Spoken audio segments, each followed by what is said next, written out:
Sarah Ferguson and that contribution to her debts by the deceased paedophile Jeffrey Epstein. As reported in the Mail, what we discover is firstly that she gave an interview to the Evening Standard, apologised profusely for having taken the money, and subsequently swore she'd never be in touch with him again. And just after that, she writes the most frightful, grovelling trash to Epstein. And that, of course, leaves a question mark. This email's come into the public domain. The Sun and the Daily Mail published it. There is a large amount of information in the United States that is becoming available linked to Epstein. Indeed, it's become something of a political cause celeb there. So what else is available? And what will happen to Sarah Ferguson? I mean, she is quite extraordinary. Almost 40 years ago, in 1986, she marries Prince Andrew. He's in the Navy, a brave pilot in the Falklands War, but of course she becomes impatient. She doesn't see much of him. They go their separate ways, but they remain best of friends. Indeed, they cohabit. And the reason for this is that they have an awful lot in common. And that is being remarked on constantly, that in point of fact, it's maintaining a certain style of life, and it doesn't seem to matter how they behave. And that is at the center of this, because they suit each other admirably. They currently cohabit in Royal Lodge. It's a 30-bedroom home in the Windsor estate. The King has tried to persuade them to downsize, or at least Andrew too. He has the lease from 2003 of 75 years. He can't be forced to. But you have to ask, he's in total disgrace. His behaviour over the years has been weird enough. He has strongly denied the charges of having sexually abused Virginia Giuffre on 3 occasions, and she has recently committed suicide. Indeed, her memoir, posthumously published next month, is likely to cause a lot of headaches, certainly for the Yorks, but also possibly for the royal family. It's so difficult because in the public mind, nationally and internationally, you associate Sarah Ferguson and Prince Andrew with the royal family, even though she is a non-working and divorced, in fact, too, from Andrew, and he no longer carries out royal duties and doesn't use his HRH. But what is her future from now on? I mean, she had 2 bouts with cancer, and on that we must certainly sympathise with her. And then, of course, there's Beatrice and Eugenie, both happily married, both have families, both have jobs, and both seem to do rather well with a very limited amount of charity work. They're not working royals. But here's the problem, of course. It's anything to do with the Yorks when both your parents are in disgrace, and it looks to me as if Sarah Ferguson's headed that way.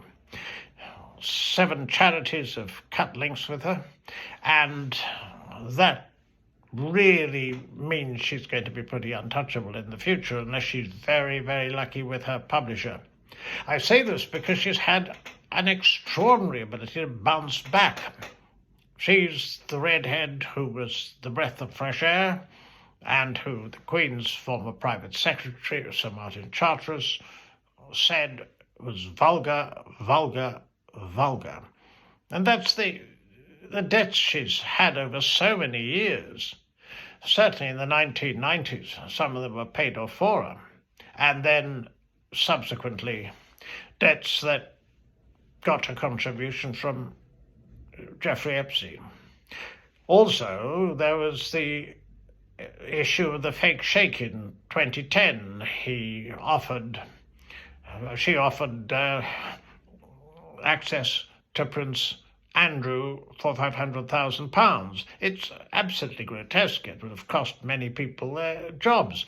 Well, we think back to her financial advisor in 1992, the Queen Elizabeth's Annus Horribilis, and the toe-sucking. It's all pretty risible, not to mention the rather curious friends that certainly Andrew and very possibly Sarah Ferguson have had over the years. All of this has nonetheless enabled her, because she has personality and charisma, writes children's books, and is certainly very, very at ease with the media and with interviews, generally pretty easy interviews. She's managed to rehabilitate herself.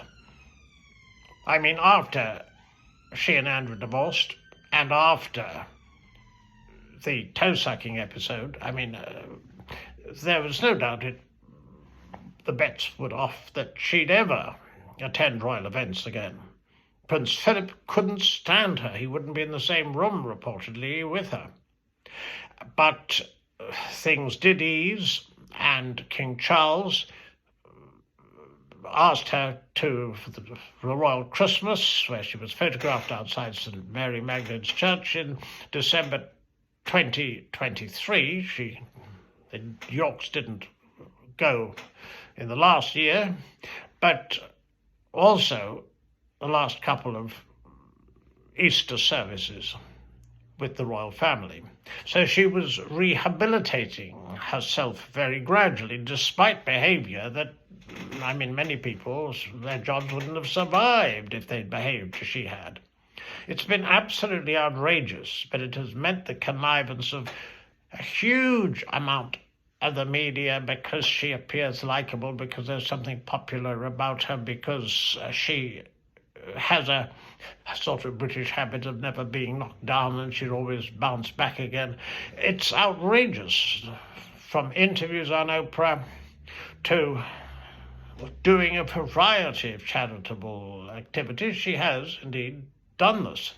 But this puts the spotlight on what really seems to be going on, because in a recent book entitled about the Yorks, The Rise and Fall of the House of York, it's made absolutely clear by Andrew Lowney that whereas Andrew, who was special representative for British trade for some years, before his links with Jeffrey Epstein brought him down, the facts seem to indicate very clearly that whatever good he may or may not have done in that capacity, and subsequently, the Yorks seem to be using their royal status for personal advantage. That is the main charge in the book.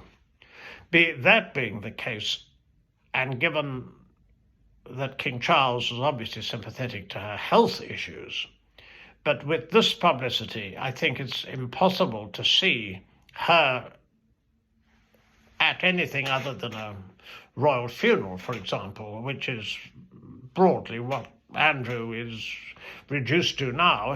He and she were both at the funeral of the Duchess of Kent, and the way Andrew tried to strike up a jovial conversation with Prince William did not, from the optics, seem very popular. So essentially, this is going to be very probably an extremely embarrassing period for the House of York. And it's, of course, a matter of personal grief for Beatrice and Eugenie too. But also for those of us who, over the years, watched Sarah Ferguson get away with behaviour, quite frankly, that almost no one else would have.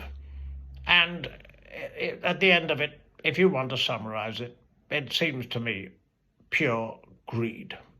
And the other thing is, what more is to come, because the indications are that there may be a lot more to come.